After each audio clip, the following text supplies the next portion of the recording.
Alright, what's going on, everybody? Welcome back to the channel. My name's Dan, and of course, you're tuning into Collector's Digest.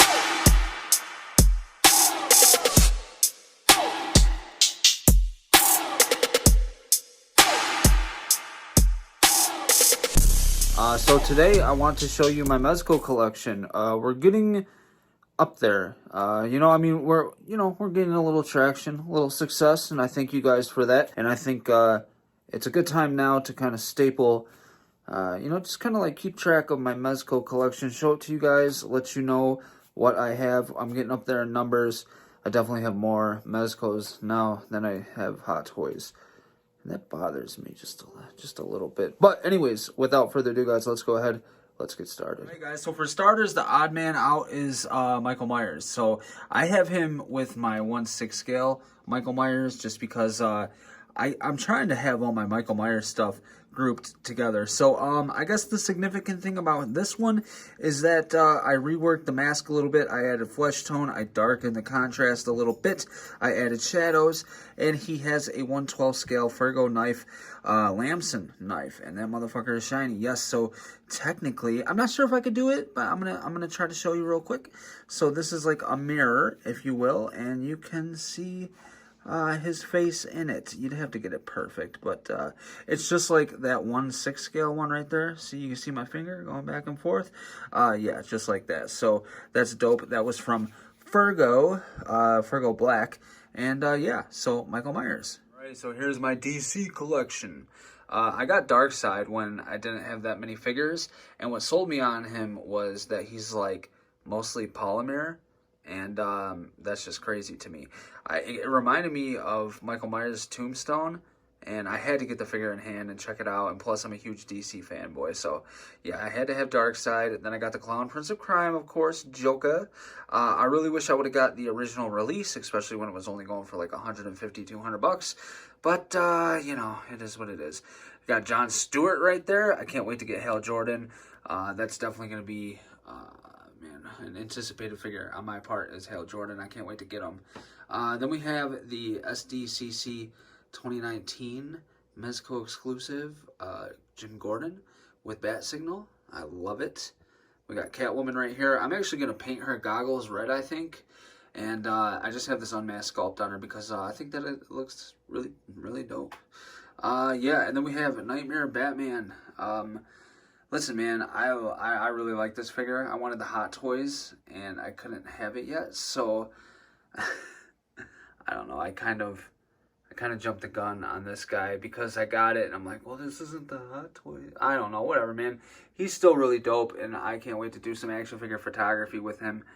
It's gonna be really, really fun because he really does look lifelike, and the only problem I have is that I need to put a strap on that gun, but we can make that happen. That's not a Mezco right there. Mezco needs to make a Nightwing though, or a Robin. It is what it is. So I got the PX Previews Batman right here, Sovereign Knight, and I love this figure. I absolutely love it. I can't wait to get some trunks for him though from Tony May. And then we have Year One Batman. No, it's Ascending Knight. And that's probably my favorite Batman out of all these. Maybe this one right here. I don't know yet. I ordered some trunks from Tony May, so I gotta wait for those to come in. I'm really, really digging what Tony May does as far as suits, and I want to get a couple. And I want to get a couple Sovereign Knights, and I want to rip them apart and make some custom Batmans. That's kind of the wave I'm on, and I'm really considering doing that. So, but we'll see when the trunks come for him. I bet it's gonna spruce that figure up quite a bit. Then we have the Mezco exclusive Wonder Woman. Really crazy how I got this. Just check out the video, but she's definitely dope. Definitely a dope figure.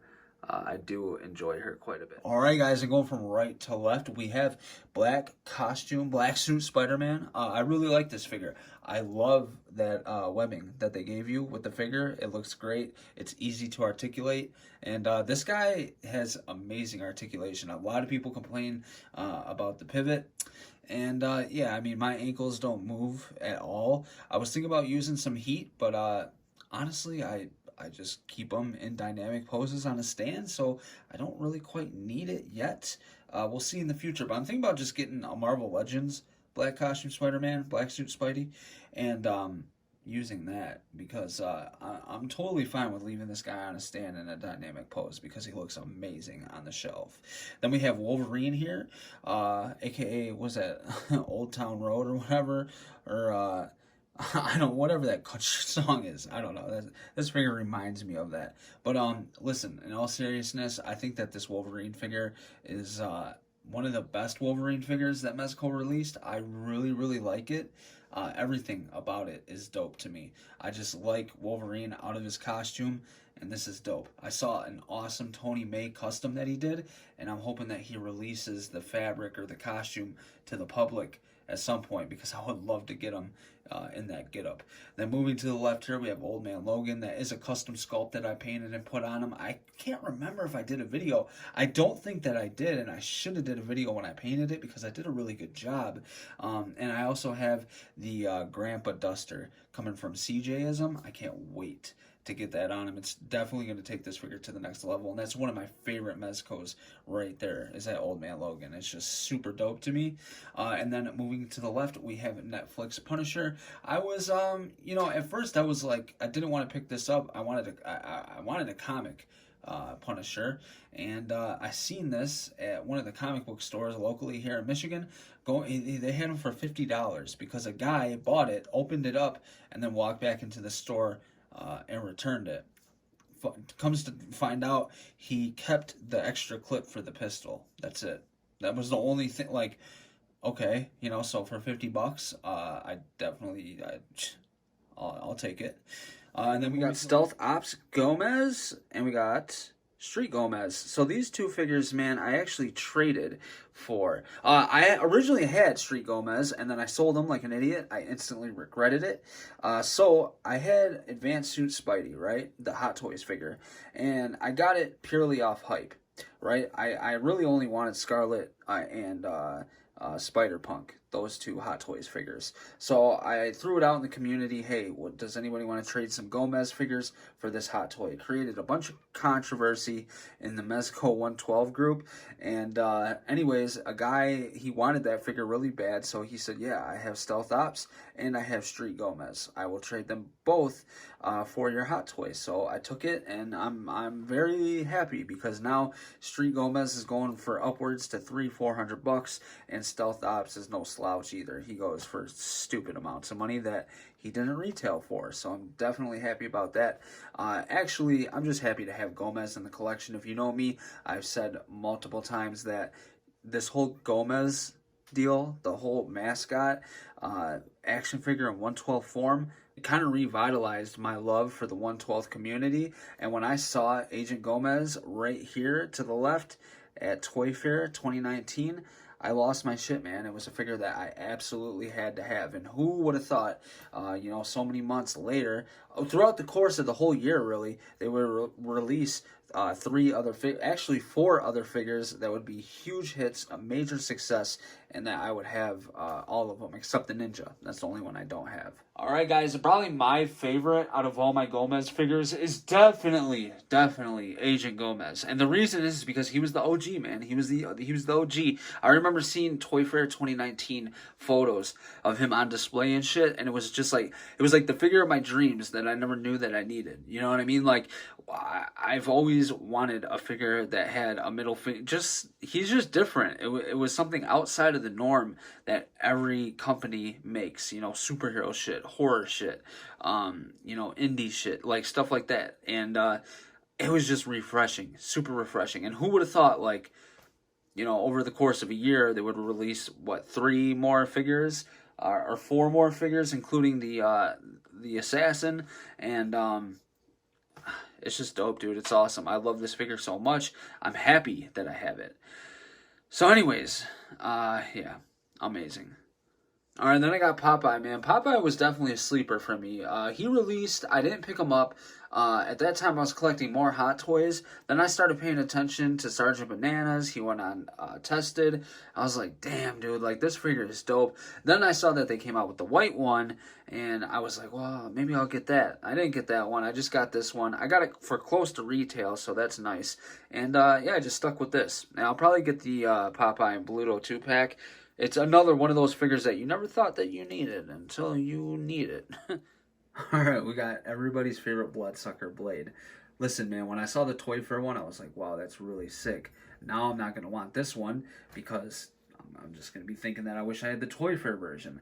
When I saw the review go up for this, I forget whose review it was. I went out and copped it. Look, it's really inspired by the comic book art. If you've seen Wolverine vs. Blade, the comic that just came out at the end of 2019, the artwork for that, it feels like it's inspired by this figure or vice versa. And I had to have this. I'm totally happy and satisfied with this one. I think I actually like it more than the Toy Fair version. And that's just me, man. The highlight for Toy Fair 2019 for me was Agent Gomez, without a doubt. However, this Blade figure is all that and then some. I fucking love this figure so much. It's dope. I hope that I can get the 1/12 kit vest for it eventually when he starts accepting pre-orders again. Right, and then we got the Stalker of Camp Blood, Jason Voorhees, man. I traded for this figure. I got the Mezco 112 Jason. I got the little diorama that he's on, the NECA Friday the 13th diorama kit. I didn't get the whole kit, I just got that. Then I got the fire pit, and then I got, what else did I get? I got a tombstone, and then obviously the figure for a Cyclops figure. I had Cyclops. I traded it because I didn't have any of the X-Men. The Tiger Stripe Wolverine is going for way too much money for me to buy. So I traded off Cyclops. I was like, you know what? I'm not even going to attempt to build that. I'll probably go back and try to fucking build them now. But yeah, anyways, I traded for it and I got this. And honestly, I had the 1/6 Sideshow Jason, and I was more impressed with this 1/12 Mezco Jason than I was the Sideshow 1/6 version. And that's real, man. The paint application, the sculpt detail, everything is top notch on this figure. It's shocked the hell out of me. It looks a lot better in person than it does on video. And that's just kind of how it goes for Mezco figures. It's really weird. In my experience, they usually look a hell of a lot better in hand than they do on video. Alright guys, and we have the last 3 figures in my collection. Well, technically the skulls is a set. So the skulls, I fell in love with them once I saw them. And I missed, obviously, the release. I didn't hit on them because I didn't even attempt to. I missed the release. So I went back and I put in for a wait list, and guess what? I put in for a wait list one day. The next day, it confirmed that it went through and it converted to an order. Dude, I was so fucking happy. I wish that would have happened with Lone Roach. It didn't. But I actually got a pretty good deal on Lone Roach. And it's, if I had to put a Mezco Gomez figure in front of Agent Gomez, it would definitely be Lone Roach. I loved everything from the whole idea, everything that came with them, the poster, the fact that he's got this dope ass gray contrast to the skin tone, and he has the red Chuck Taylors on his feet. You can see that left shoe right there, and then the grub. The grub is so dope, man. So it would probably be him. But then come to our newest addition, which is Gold Mez with the 18 karat fucking head. Crazy. Oh my god. The bag that he comes with, and then the gold Mezits that comes with the boombox. Like, dude. Oh my god. It's hard to pick one. And so that's why right now I'm just like, you know what? No. Screw both of them. Agent Gomez is the best. But I go back and forth every single day. My heart is telling me Lone Roach. That's probably my favorite one out of them all. Now, I don't have the, what is it, the Assassin Gomez, the ninja that released for, I forget what that was. It was like ACHG out there in Hong Kong. That's like their Comic Con or whatever. I think that's when that released. But yeah, this is my last 3 that I'm showing to set it off. Yeah, so that's my Mezco 1/12 collection so far. It is March 8th, 2020. So we will revisit this maybe a couple months from now. It depends on how many more we get. Maybe we'll revisit this at the end of the year and see what new additions have come into the collection then. But I just kind of wanted to you know, put a staple in the timeline of this is my Mezco collection now, and I hope you guys enjoyed it. If you made it this far, make sure to give your boy a thumbs up, please. Make sure to subscribe if you haven't already. There's plenty of content to come, so I will see you guys in the next video. Stay safe out there. God bless. Peace.